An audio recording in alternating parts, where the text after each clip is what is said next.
നമ്മുടെ നാട്ടിലെ ടോൾ പ്ലാസകളിൽ ജോലി ചെയ്യുന്ന ജീവനക്കാർ പലപ്പോഴും യാത്രക്കാർക്ക് നേരെ ഗുണ്ടായിസം കാണിക്കുന്നുണ്ട്. അതിലെ ന്യായവും അന്യായവും എന്തുമാകട്ടെ, നിയമം കയ്യിലെടുക്കാൻ ആർക്കും അധികാരം കൊടുത്തിട്ടില്ലെന്ന് ജീവനക്കാരെ പറഞ്ഞ് ബോധ്യപ്പെടുത്തേണ്ട ഉത്തരവാദിത്തം കരാറുകാർക്കും ദേശീയപാത അതോറിറ്റിക്കുമുണ്ട്. കഴിഞ്ഞ ദിവസം മാഹി ബൈപ്പാസ് ടോൾ പ്ലാസയിൽ ജീവനക്കാരും യാത്രക്കാരും തമ്മിലുണ്ടായ സംഘർഷത്തെക്കുറിച്ചാണ് പറഞ്ഞു വരുന്നത്. ഹോണടിച്ച പ്രകോപനത്തിൽ ജീവനക്കാർ യാത്രക്കാരെ മർദ്ദിച്ചെന്നാണ് പരാതി. സെക്യൂരിറ്റി ജീവനക്കാരനും സൂപ്പർവൈസർക്കുമെതിരെ ചൊക്കളി സ്വദേശികൾ തലശ്ശേരി പോലീസിൽ പരാതി നൽകിയിട്ടുണ്ട്.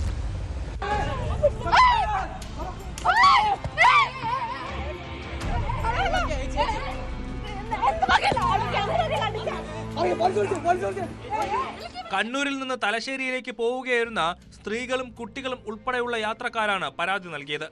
വലിയ തിരക്കുണ്ടായിരുന്നുവെന്നും അരമണിക്കൂറോളം കാത്തുനിന്നെന്നും യാത്രക്കാർ പറയുന്നു. ഹോണടിച്ചതോടെ ടോൾ പ്ലാസ ജീവനക്കാരൻ വന്ന് ഹോണടിച്ചാൽ കാറിന്റെ ചില്ലടിച്ച് തകർക്കുമെന്ന് പറഞ്ഞതായി പരാതിയിൽ പറയുന്നുണ്ട്. ഇത് ചോദിക്കാൻ പുറത്തിറങ്ങിയപ്പോൾ തള്ളി താഴെയിട്ടെന്നും പരാതിയിലുണ്ട്. ടോൾ പ്ലാസ ജീവനക്കാരൻ ഒരാളെ തള്ളി താഴെയിടുന്ന ദൃശ്യം പുറത്തു വന്നു. ജീവനക്കാരൻ ചെരിപ്പൂരി യാത്രക്കാരിക്ക് നേരെ ഓങ്ങുന്നതും കാണാം. യാത്രക്കാർ തലശ്ശേരി പോലീസിൽ പരാതി നൽകിയിട്ടുണ്ട്.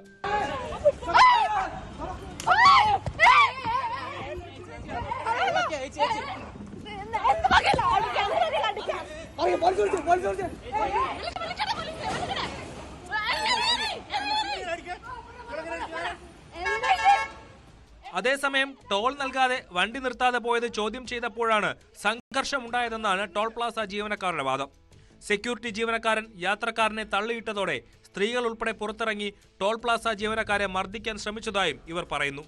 ടോൾ പ്ലാസ ജീവനക്കാരും ദൃശ്യങ്ങൾ പുറത്തുവിട്ടിട്ടുണ്ട്.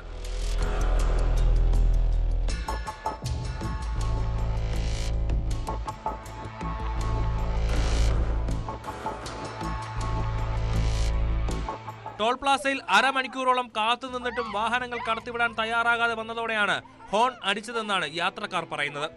സംഭവത്തിൽ പോലീസ് അന്വേഷണം തുടങ്ങി.